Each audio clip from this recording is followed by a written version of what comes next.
ദൈവത്തിന് സ്തോത്രം. സങ്കീർത്തനങ്ങൾ 27. യഹോവ എന്റെ വെളിച്ചവും എന്റെ രക്ഷയും ആകുന്നു, ഞാൻ ആരെ ഭയപ്പെടും? യഹോവ എന്റെ ജീവന്റെ ബലം, ഞാൻ ആരെ പേടിക്കും?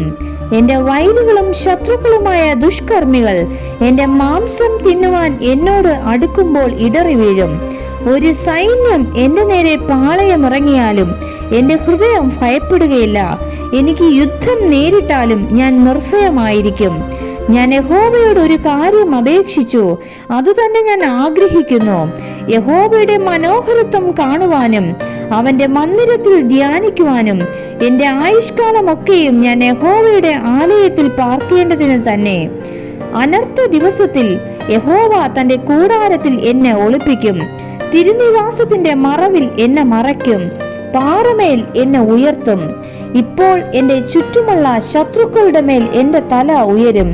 ഞാൻ യഹോവയുടെ കൂടാരത്തിൽ ജയഘോഷയാഗങ്ങളെ അർപ്പിക്കും. ഞാൻ യഹോവയ്ക്ക് പാടി കീർത്തനം ചെയ്യും. യഹോവേ, ഞാൻ ഉറക്കെ വിളിക്കുമ്പോൾ കേൾക്കണമേ. എന്നോട് കൃപ ചെയ്ത് എനിക്ക് ഉത്തരം അരുളണമേ. എന്റെ മുഖം അന്വേഷിക്കുവിൻ എന്ന് നിങ്കൽ നിന്ന് കൽപ്പന വന്നു എന്ന് എന്റെ ഹൃദയം പറയുന്നു. യഹോവേ, ഞാൻ അങ്ങയുടെ മുഖം അന്വേഷിക്കുന്നു. അങ്ങയുടെ മുഖം എനിക്ക് മറക്കരുതേ. അടിയനെ കോപത്തോടെ നീക്കിക്കളയരുതേ. യഹോവ എനിക്ക് തുണയായിരിക്കുന്നു. എന്റെ രക്ഷയുടെ ദൈവമേ, എന്നെ തള്ളിക്കളയരുതേ, ഉപേക്ഷിക്കുകയും അരുതേ. എന്റെ അപ്പനും അമ്മയും എന്നെ ഉപേക്ഷിച്ചിരിക്കുന്നു, എങ്കിലും യഹോവ എന്നെ ചേർത്തുകൊള്ളും. യഹോവേ, അങ്ങയുടെ വഴി എന്നെ കാണിക്കണമേ. എന്റെ ശത്രുക്കൾ നിമിത്തം നേരെയുള്ള പാതയിൽ എന്നെ നടത്തണമേ. എന്റെ വൈരികളുടെ ഇഷ്ടത്തിന് എന്നെ ഏൽപ്പിച്ചു കൊടുക്കരുതേ.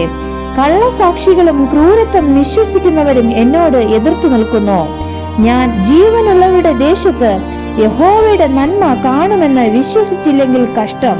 യഹോവയിൽ പ്രത്യാശ വയ്ക്കുക, ധൈര്യപ്പെട്ടിരിക്കാം. നിന്റെ ഹൃദയം ഉറച്ചിരിക്കട്ടെ. അതെ, യഹോവയിൽ പ്രത്യാശ വയ്ക്കുക. ആമേൻ.